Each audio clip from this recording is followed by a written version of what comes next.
Bismillahirrahmanirrahim. Assalamualaikum warahmatullahi wabarakatuh. Bertemu kembali dengan saya di Islamic Education Channel. Masih membahas materi tentang metodologi memahami Islam. Kali ini kita kaji metode lain dalam memahami Islam.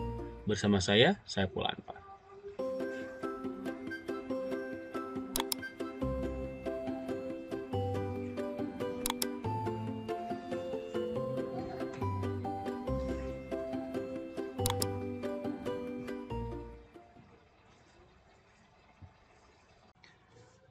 Bismillahirrahmanirrahim. Setelah di video pertama kita membahas tentang arti pentingnya satu metodologi, khususnya dalam memahami Islam, yakni untuk menghindarkan kesalahpahaman dalam memahami Islam, dan juga kita sudah membahas salah satu dari sekian banyak metodologi memahami Islam, yaitu dengan melakukan kajian terhadap sumber pokok Islam. Dalam hal ini adalah Al-Quran, baik terjemah ataupun melalui bahasa aslinya. Maka di video kedua kali ini kita akan mengkaji metode-metode lain yang sudah dikembangkan oleh para ahli dalam memahami Islam. Selamat menyaksikan. Di video pertama kita sudah mengkaji salah satu metode dalam memahami Islam, yaitu kajian terhadap sumber pokok Islam. Dalam hal ini adalah Al-Quran. Bisa melalui terjemah ataupun melalui bahasa aslinya. Tapi bagi orang yang menguasai bahasa Arab, tentu sangat dianjurkan untuk melakukan kajian Islam dengan cara mengkaji sumber pokok Islam itu melalui bahasa asli. Tapi bagi orang yang mengkaji Islam, maksud saya mengkaji sumber pokok Islam dalam Al-Quran melalui terjemah, dia harus sadar bahwa yang dia kaji itu adalah terjemah. Dan terjemah Al-Quran itu sudah ada distorsi dari bahasa aslinya, yaitu sang penerjemah. Makanya ketika seseorang mengkaji Al-Quran melalui terjemah, dia harus membatasi maknanya itu pada apa yang tampak. Kalau dia ingin mengkaji makna lebih dari situ, tidak ada cara yang lain kecuali menggunakan bahasa aslinya. Nah, sekarang kita lanjutkan metode yang kedua, yaitu memahami Islam dengan pendekatan sejarah atau pendekatan historis. Setidaknya ada dua metodenya. Yang pertama adalah diakronis, yang kedua adalah sinkronis analitik. Diakronis dikenal juga dengan sosiohistoris. Apa bedanya? Kalau metode diakronis itu mengkaji Islam secara kronologis berdasarkan urutan sejarah, gitu ya, secara historis berdasarkan bagaimana Islam itu muncul mulai dari awal sampai hari ini. Itu diakronis. Sementara sinkronik analitik mengkaji Islam masih termasuk ke dalam historis, karena memang Islam di masa lalu pada periode tertentu dalam sebagai aspeknya. Jadi bagaimana Islam sebagai satu sistem diterapkan pada periode tertentu.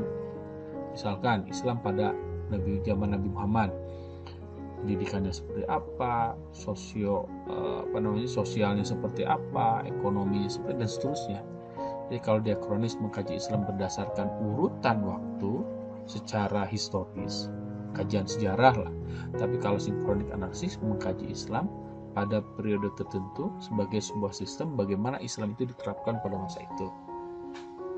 Dan ada juga satu lagi metode filologi, yaitu kajian teks, mengkaji Islam dengan mempelajari naskah-naskah yang ditulis oleh para ulama pada masa lalu tentang Islam.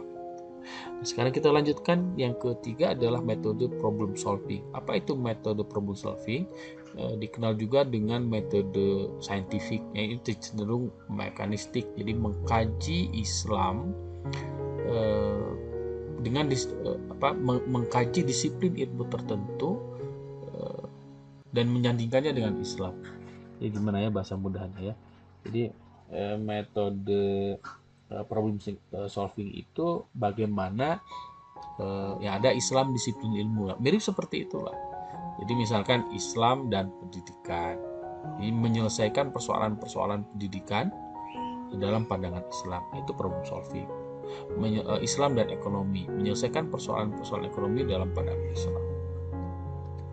Lalu yang keempat, metode empiris. Apa itu metode empiris? Metode empiris itu adalah memahami Islam dengan cara melihat bagaimana Islam itu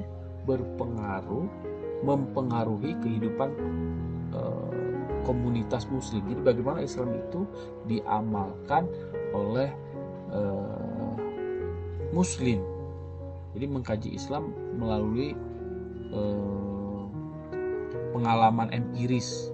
Jadi bagaimana Islam itu diamalkan, dipraktekkan oleh satu komunitas muslim tertentu, bagaimana Islam itu mempengaruhi kehidupan mereka dan seterusnya.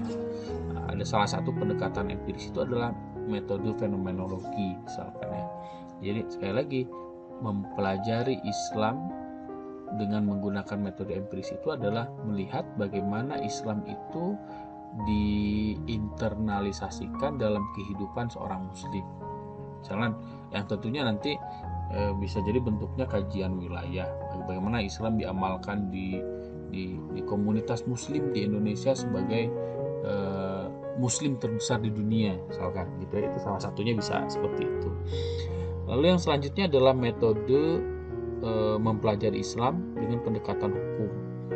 Yang dimaksud adalah hukum Islam. Nah, ini di metode ini biasanya digunakan oleh para ulama mazhab.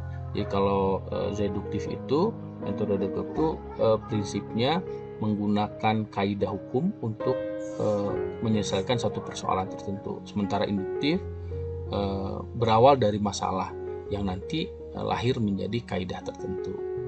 Gitu ya, kaidah fikih misalkan. Nah, itu untuk hukum Islam. Nah, cukuplah kita tahu informasi seperti itu saja.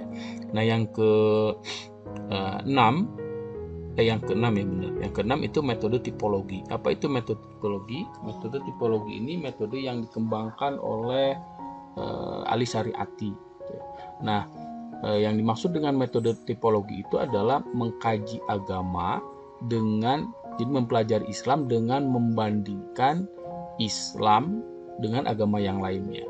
Tentunya bukan untuk meragukan Islam, bukan. Tapi sederhananya begini metode tipologi itu. Misalkan dari mana kita tahu bahwa salah satu kawan kita itu lebih tinggi atau lebih pendek, tinggi badan misalnya, dari yang lain?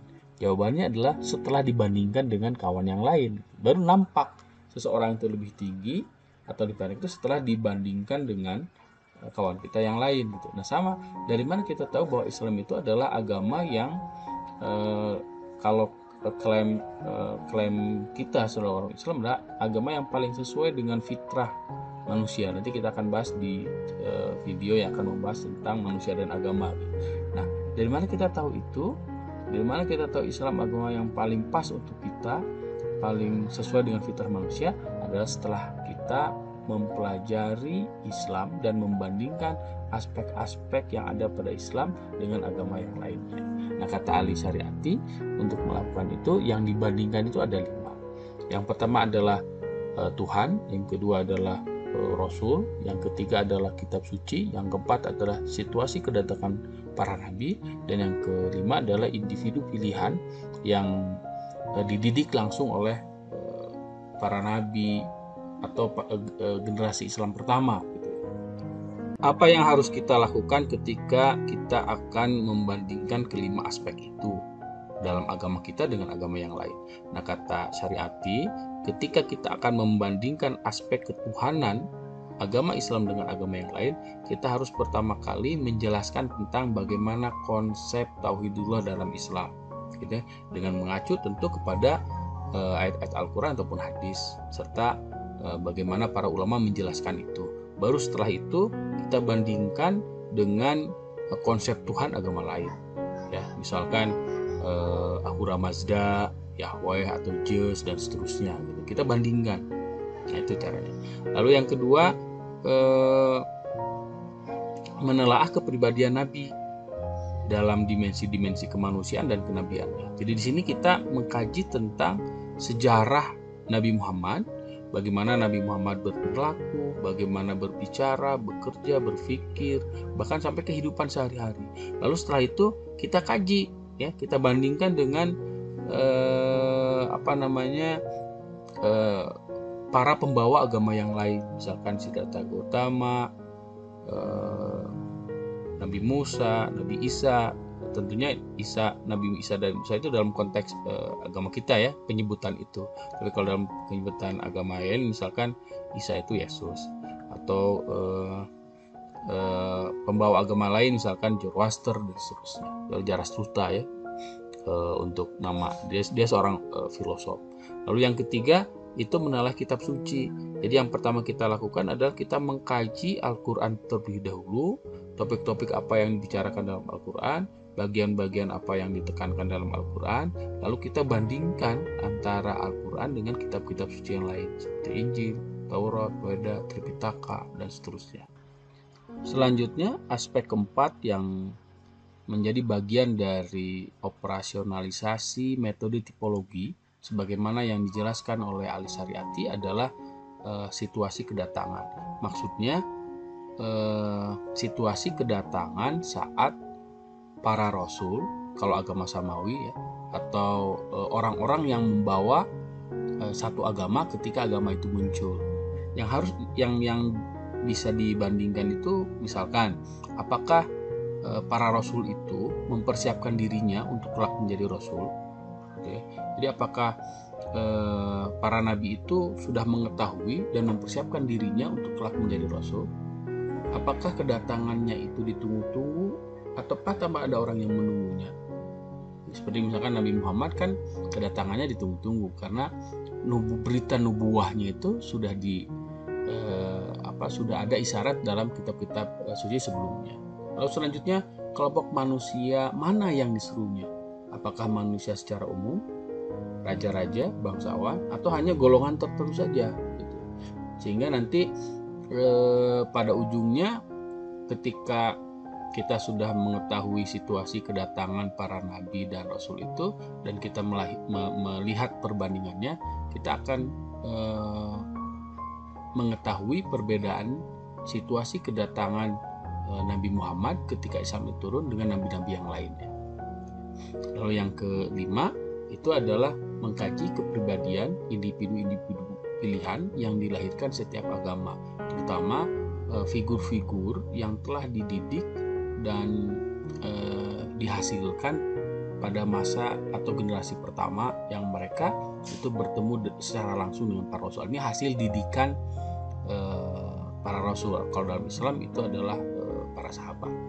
Nah, itu metode tipologi. Jadi sekali lagi, metode tipologi itu adalah mengkaji Islam dengan membandingkan kelima aspek ini tanpa terpisah. Jadi membandingkan kelima aspek ini dengan agama-agama lainnya. Jadi, karena sekali lagi, salah satu cara untuk memahami sesuatu, dari mana kita tahu satu pensil itu lebih bagus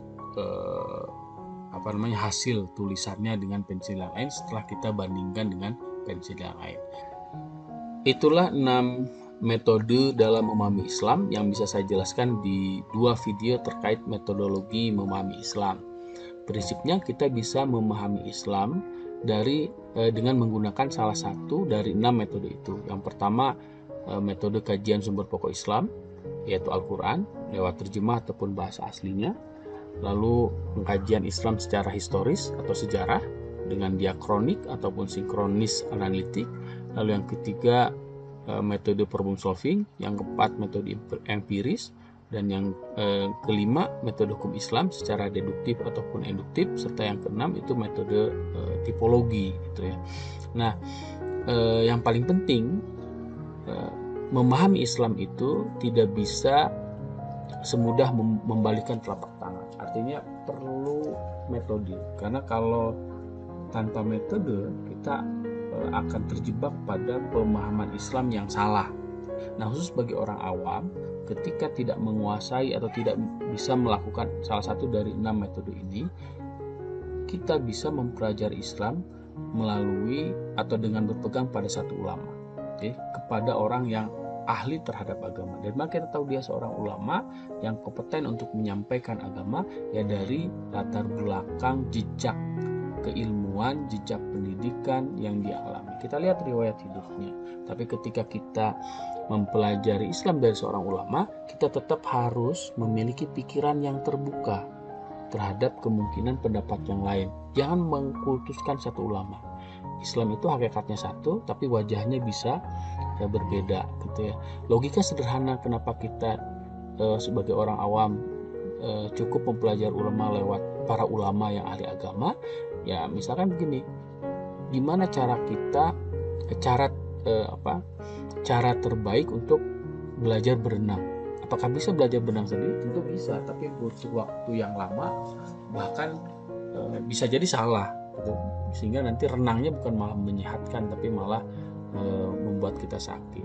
Tapi cara terbaik belajar berenang adalah belajar pada ahlinya, pada orang yang punya lisensi untuk mengajarkan berenang, atau paling tidak dia pandai berenang gitu. Sehingga sama saja dengan mempelajari agama, paling benar ya dan paling logis adalah mempelajari agama secara langsung dari orang yang memang kompeten untuk mengajarkan agama. Dalam hal ini adalah para ulama. Apalagi Nabi Muhammad SAW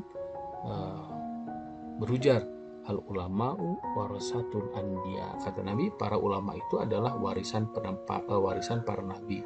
Sehingga yang harus kita lakukan adalah menemukan ulama yang tepat tanpa mengkultuskannya, dan tetap membuka peluang terhadap pandangan-pandangan ulama lain yang berbeda.